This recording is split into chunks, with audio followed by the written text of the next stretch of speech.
Clippers trying to time it up with Harden. He takes it to the basket, blocked by Derek White, the best shot blocking guard in the league. And Brown leaves it. Queta. He got his own. No foul. Nimi. Try it again. And one.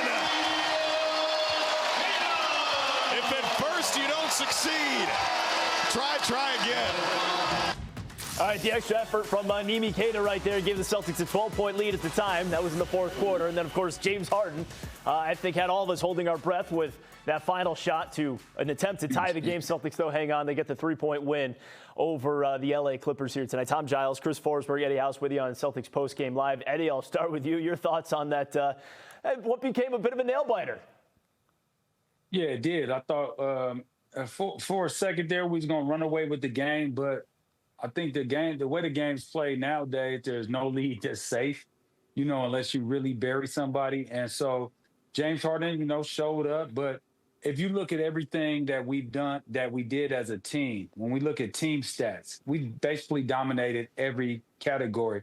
The only one that we didn't dominate was free throws. And that's the thing that kept this team in the game. I think they shot 28 for 30 from the free throw line. So if we could have kept them off the line a little bit, then this would have been a bigger margin of victory for us. But at the same time, we're not looking at that. We're looking at we did get the win.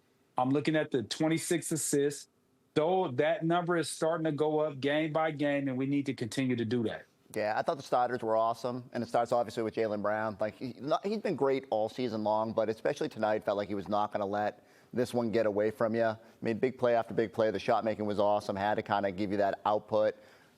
Pritchard giving you the 8 threes, even if he was quieter in the second half. I thought Walsh's first half defense did about as best he could on James Harden in that first half, and then the second half he kind of just got going, and some of that he'd live with, and some of it was just, Harden just making shots. So that group was great, made up for some of the lack of productivity from the bench. Queta late with that third chance effort. So credit to those guys for hanging in there and really kind of carrying you through on a night when you didn't get a whole lot from that second group. All right, well, the Celtics, they did have a 24-point lead at one point, and of course the Clippers just kind of kept making those runs and certainly made this one close, but in the end, led by Jaylen Brown and his 33 points, 12 rebounds. He's standing by with Abby Chin back at TD Garden.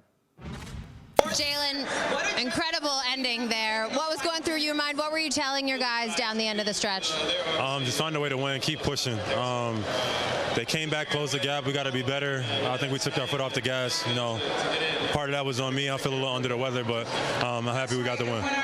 Still, you were everywhere doing everything. At what point did this game tell you that you needed to take over? Just keep being aggressive. I feel like I had a bunch of shots at the rim. I just didn't convert, but give credit to the Clippers. Zubac down there, he's a big guy, but we had some guys step up. Peyton played well, D. White played well, so we just got to move on to the next one. Another guy, Nimi, he told us the other day he could play as much as this team needs. He played almost that final 8 minutes. How big was he? Nimi's been great. Nimi's been getting better every single game, so we keep looking forward to that. Right now we're 500. Let's see if we can get above 500 going into Brooklyn. Yeah, Jaylen, you talked about patience coming in. What encourages you most about the way you guys are playing right now? We're continuing to learn, continuing to get better, and clean up a lot of areas. So I'm super optimistic about the rest of our season. Let's see how it goes. Jaylen, thank you. Feel better. Thank you. All right, again, Jaylen Brown with a big night once again for the Celtics. We got Drew and Scal joining us now. Just had to call this one. And Scal, you brought up on the broadcast, Celtics have not been great in these clutch games, but they're able to hang on in this one. Your overall thoughts, fellas? Yeah, they were okay. Offensively good, making their free throws, stuff like that. But you got to guard, and you could probably look at the defensive rating during this particular game in the clutch situation. It wasn't good. James Harden got a wide open shot, but overall, I thought that they played pretty well. I would have made sure, the one thing that I was really upset about was the bench.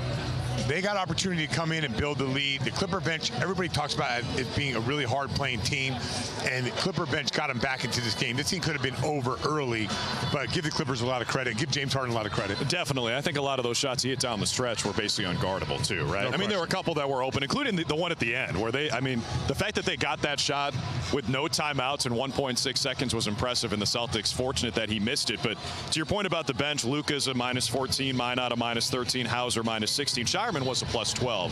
But it did seem like the Celtics starters set the tone, and then the Clippers kind of erased it when the bench guys started. Yeah, we don't want to be a team like that. You know, if you're I'm a guy that came off the bench. I felt really bad if I went in there and the lead was 12 and all of a sudden I was a -8. You know, that's not, your job is to at least maintain it. You could lose a little bit, 2 points, 4 points, or you could build it, right? And I think like today, I don't know what it was about our bench. It just wasn't rolling. The guys, you would think after all those days off, they'd be chomping at the bit to get back out there, but those guys were running in mud, but our starters were amazing. And Pritchard and White both struggled to shoot the ball at the start of the season. Today they combined for 52 points. Pritchard has 30. D. White almost had a triple-double, 22 points, 9 assists, and 7 rebounds. You think those guys are back out of the slump? So I like the adjustment that Joe Mazzulla made. I think Pritchard's playing more dominant point guard, but he's going into dribble handoffs. He's going and hitting Jaylen Brown on Iverson cuts, where you go from wing to wing, and then Jaylen Brown now is initiating the play with a live dribble. So I like the adjustment. And it seems to me like with Pritchard having the ball in his hands that much, he's shooting the ball better. Oh, yeah. So a lot of good stuff that we're seeing from the Celtics, making changes, still trying to figure things out. But it's a good time to figure things out. You're 500. You got 2 games coming up against Brooklyn. They're NBA teams, but you got to win these games, and then you get ready for like a little bit tougher of the schedule. So I like the adjustments that they made, and Derek White, and it seemed like the team is really finding their footing, especially that starting group. No doubt. And Giles, the schedule lightened up a little bit, had those 3 days off before this game. Celtics taking advantage, and see if they do the same thing in Brooklyn on Tuesday. That would be the first time they're above 500 all season. So let's hope for that. All right, yeah. Again, the win tonight, getting them to 7-7 on the year. Drew and Scout, thanks so much. They'll be with you for that Brooklyn game on Tuesday.